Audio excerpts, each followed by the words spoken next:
A college campus goes on lockdown again with protesters and police in a standoff. And we hear from student journalists covering that conflict right at their school. Denver is cutting one energy rebate for another because too many rich people were taking advantage of the old one. And helping people living on the streets get past low-level tickets and charges so they can move on with life.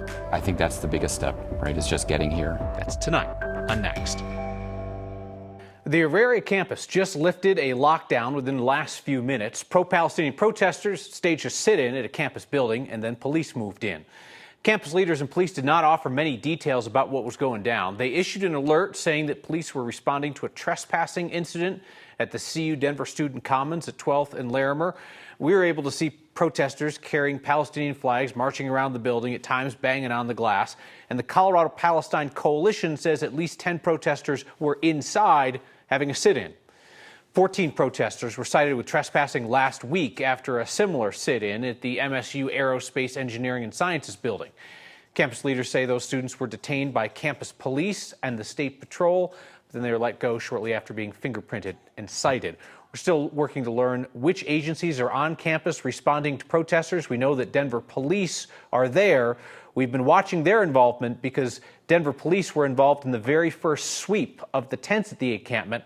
We're so unhappy about how it was handled by the folks there at Auraria that DPD said it would not be involved in another sweep unless the situation escalated. The City of Denver is going to shift its approach to energy efficiency rebates. A city survey found that most of the discounts were going to well-off white people. Our Marshall Zellinger shows us the new approach. Making a change at home can come with government-funded dollars. Adding solar, converting your furnace or air conditioning to a heat pump, or installing an electric vehicle charger. The City of Denver offers rebates for all of those, except a survey done by the city's climate office found that nearly 4 out of 5 rebates went to white residents who were not necessarily in need. Which is one reason Denver just reduced the rebate for installing an EV charging station at home. It was $500 off, and it's now $200 off. The city shifted that money to help low-income families get one of those e-bike rebates that disappear in minutes. Far and away our most popular program that we offer from Denver's Climate Office is our e-bike rebate program. Emily Gideon from Denver's Climate Office told me that in February, 800 e-bike vouchers were available, with 600 going to any resident and 200 set aside for lower-income households. By reducing the EV charger rebate, there were more income-qualified e-bike vouchers when they were available again at the end of April. Just in the most recent release of e-bikes in April, we were able to increase income-qualified vouchers by 100 new vouchers. The average e-bike rebate for someone income-qualified is almost $1,400. For someone who just wants a rebate but could probably afford full price, the discount's about $540. We know from our data that income-qualified individuals tend to redeem their e-bike vouchers at a higher rate and use their e-bikes at a higher rate. I mean, who are we kidding? Rebates are attractive and can help someone make a decision to make an energy-efficient change. But the majority of the money from the sales tax that is funding this goes to non-rebate solutions. Low-income residents with someone in a home that also has a respiratory illness, Kyle, they can get their needs at home fully covered by the city if they have those qualifications. There's also money to help train workers at businesses so that they can start installing some of these energy-efficient appliances. You said this is sales tax money? Yeah, I slipped that in. So it's 2020. Voters said yes to this, and it's 0.25%, which is 2.5 cents on every $10 purchase. Mm-hmm. 40 million or more a year gets brought into the city for this, and there's going to be people are like, well, what's the accounting of this? That was a question I asked today. It's going to be another month or so, I think, before we see an actual spreadsheet of here's how the program has worked since it's been unveiled. I think it's been 2 years now. All right, Marshall, thank you. There's a new approach to public safety in Denver. The city is going to move millions of dollars and dozens of staffers from existing public safety programs to create a new Office of Neighborhood Safety. The idea is a shift from armed law enforcement to community-led violence prevention programs, something that progressive leaders and black community leaders have been trying to get going for years. Transition is going to take a few months. The new department will be part of Denver's existing Social Equity and Innovation Office. The Department of Neighborhood Safety will handle youth safety programs, community-based violence prevention initiatives, and the city's AIDS Center, which offers a wide range of resources like substance abuse treatment and veteran support services. The new department will also take over intake and dispatch for the STAR program. That's the one that sends paramedics and mental health teams to some emergency calls in lieu of police. The city says this new approach aims to provide a public safety alternative for disproportionately impacted communities that might not feel as comfortable working with law enforcement. You cannot create a safer city without clear commitments to racial, social, equity, and justice. For people that may have different experiences or different concerns about law enforcement, this offers a front door to those services that is a separate and distinct opportunity. And so Mayor Mike Johnson says the plan will be funded with $11 million from the existing Department of Safety budget. This new department is also going to have a community board that reviews its work and offers suggestions. So among the challenges for people living on Denver's streets and hoping for a fresh start in life are low-level criminal cases for stuff like public urination. Our Angeline McCall looks at an effort to get those cases cleared so that people can move forward. It's an opportunity for people to start fresh. What's your name? Convincing them to take the first step is the hard part. Bring the information and the connection and the help. Appreciate y'all. The destination is Outreach Court. Outreach Court, yes. Have you heard of it? So what that is it helps individuals get... Peer navigators like Brian Godinez do the on-the-ground work with the homeless community. There's certain dates and addresses. All right, my name is Brian Godinez. We have anything with substance use or warrants that they want to take care of. And you want to take the flyer? All right, you have yourself a great day. With no address, it can be hard to get the mail notices, and even harder once the actual court date comes. So at least get it taken care of. It brings court to them in public places like the Denver Public Library. Yeah, I've been in the court system before, felonies, misdemeanors, and this is the easiest I've ever seen it. Mark Miller hasn't been able to make it to the courthouse. And I fell ill over the winter. I got orthopedic issues, so it's difficult for me to walk a lot of days. And just as difficult and overwhelming is to take the first step. Yeah, you have to, but it's better than having warrants and not, and all that kind of thing. Yeah, it's this way. Any worry goes away when they get the chance to talk with the people. Dude, let's go get you connected over here.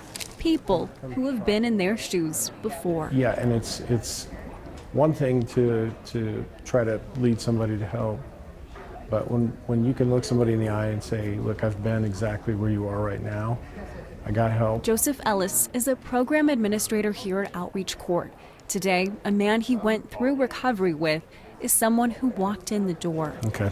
There have been times when I've stopped at an intersection and we'll see a good friend of mine who I knew through recovery channels walking across the road with everything they have on their back, and it's just it's heartbreaking. It really is when you've seen them at a level where they're thriving and they're not just surviving. Mm-hmm. That's the place where they want to get people today by clearing up warrants, charges, and citations. By and large, they are directly related to folks being unhoused. They are doing the things that most of us take for granted because we have a place to do them: sleeping, using the bathroom, showering. Ari Krichover works with the Municipal Defender's Office. I think that's the biggest step, right, is just getting here. Because once we have them in their room, then there's a lot we can do for them. But we need them to show up first. After that, the process is simple. So, yeah, I got a lot of stuff taken care of here today. And he can walk away knowing for now his case is settled. The people here hope a fresh start can offer another chance at change. And people are relieved, and they walk out, I think, with a sense of relief, a sense of accomplishment, a sense of maybe starting to get things on the right track. Program organizers say in 6 years, they have to estimate they've helped more than 3,200 people with about 8,500 cases. Pueblo City Council is going to vote tonight on banning syringe exchange programs in the city. One city council member has raised some concerns about needles being found around Pueblo. The nonprofits running the needle exchanges say shutting them down isn't going to stop that problem. It'll just put public health at risk. There are 2 sites in Pueblo that offer clean needles and the disposal of used syringes. They also provide testing and treatment for STIs, and they refer patients to substance abuse programs and behavioral health resources. Critics on council blame the needle exchanges for the number of needles being discarded in parks. The nonprofits say they track their numbers, and 80% of the syringes they distribute are returned to them for safe disposal. They also mentioned that they do cleanups at problem spots around the city. Pueblo City Council, in fact, just awarded a grant to one of those nonprofits last year. But several new city council members have been sworn in since, and Pueblo now has a conservative mayor who opposed that grant while on council. Your latest Word of Thanks microgiving campaign is going to help send books home with families when they take their kids to visit the pediatrician. You raised more than $12,000 for Reach Out and Read, which helps doctors intervene to get families reading aloud together so the kids are ready for school. And that's just the start, because your monthly donations to the Word of Thanks Fund have been kicking in an extra $20,000 to each weekly campaign lately. If you know of a nonprofit that's making an impact somewhere in Colorado that could use our help, please get in touch with me. I read each and every email that comes to next@9news.com. I don't think I can get into the Tivoli anymore. There's police basically vetting every single person coming in, regardless of what door. With their campus in the headlines, student journalists get to work. A cement plant is fighting its neighbors in a quest to stay open. Now, the company is fending off a study that led to its shutdown, a study the company itself conducted. And that busted bridge that has kids taking boats to school in central Colorado is also hurting businesses and ranchers and disrupting everyday life.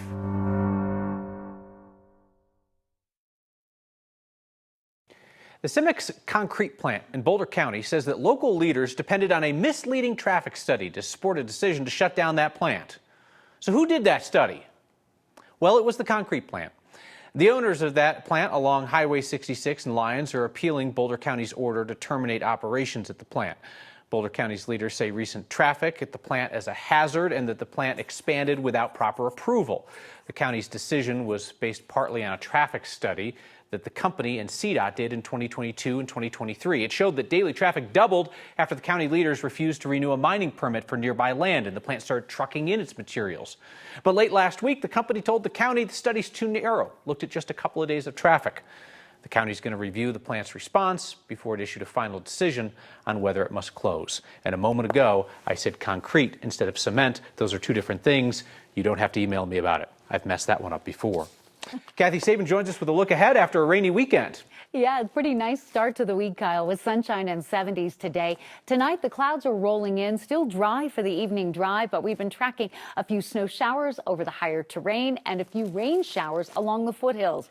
These showers will move in and out quickly tonight, but there's a better chance of storms tomorrow. Wednesday's our coolest day of the week with the best chance for rain. 72 in Denver today, 78 in Greeley, 80 in southeastern Colorado. The showers are coming in from the northwest and tracking toward the south, and nothing severe today, thankfully, but the biggest threat has been the lightning, canceling and delaying some outdoor kids activities after school. We're a little cluster of thunderstorms outside of Sterling and down toward Lyman and Colorado Springs. They're moving really quickly. Again, non-severe, but a few sprinkles on the windshield tonight, maybe a rumble of thunder as you head out for dinner this evening. Severe weather threat as well south and east of us in Texas, Louisiana, the Midwest, and we'll see these clouds move out. We get a sunny start to the day, but more available moisture means scattered storms are likely tomorrow. So if you missed out on the rain today, you might be able to see a rain shower around Castle Rock and Kiowa about this time tomorrow night. Temperatures comfortable in the upper 60s, dropping 10 degrees after sunset. And your extended forecast shows mid-70s tomorrow, a warmer day, but a better chance of rain and thunder. Cool and gray on Wednesday with highs in the 60s. A good chance for rain ahead of a nice warming trend. Sunshine, upper 70s to near 80 degrees for Friday, Saturday, and Sunday too. May I make a recommendation? Something that is not from our team, but I think offers real insight on an ongoing problem for people in and around Gunnison. The closure of the Blue Mesa Bridge is a reminder of place. That Gunnison, Crested Butte, Saponaro, and Arrowhead are tucked between two bottlenecks. And a reminder that on the western slope, the bonds that keep goods flowing and life here practical are not only necessary, but fragile at best. The team at the Gunnison Country Times is working hard to chronicle all the impacts of the Highway 50 bridge closure over the Blue Mesa Reservoir. CDOT still does not have a timeline on when that bridge will reopen, and it leaves locals with the choice of a limited local route or a 7-hour detour. Gunnison Country Times reporter Abby Harrison says the closure's impact is immeasurable on their community. Her story, It Takes 3 Villages, tells of families putting off medical appointments, local businesses trying to stay afloat as they lose customers and supplies, and ranchers unable to move entire herds off of their winter grounds. It's excellent on-the-ground reporting from rural Colorado on a story that has huge impact there. We've got links to their coverage on the next social media pages and on 9news.com. I don't think I can get into the Tivoli anymore. There's police basically vetting every single person coming in, regardless of what door. Speaking of journalism that matters, student media at MSU Denver have had boots on the ground, bringing us an inside look at the protests and the police response on campus.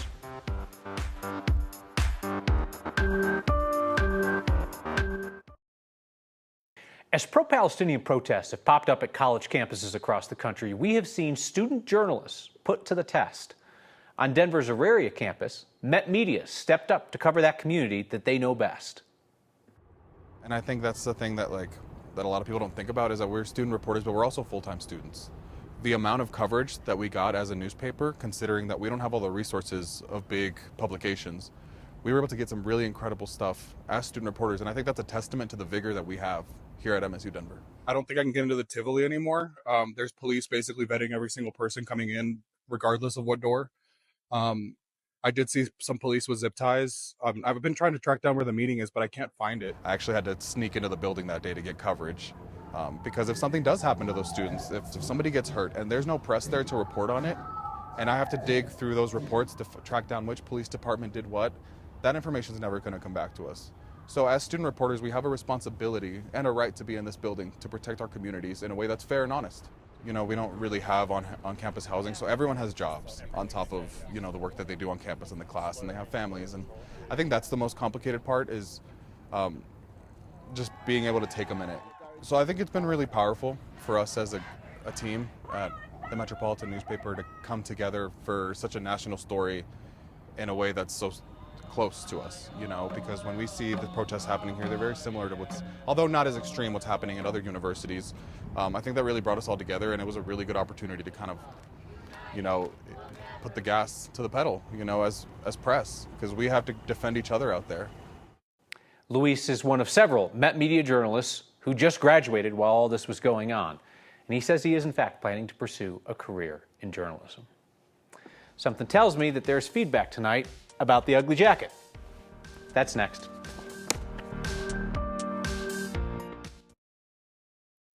The most Colorado thing we saw today is a Subaru, because, you know, of course it is.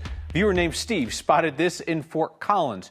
You don't see the Subaru RV model every day. That is unique. That could be a one of one. If you see something that just says Colorado to you, email it to us next at 9news.com.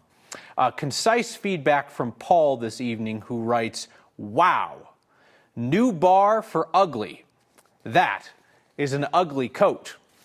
Susan writes, Kyle, three of them.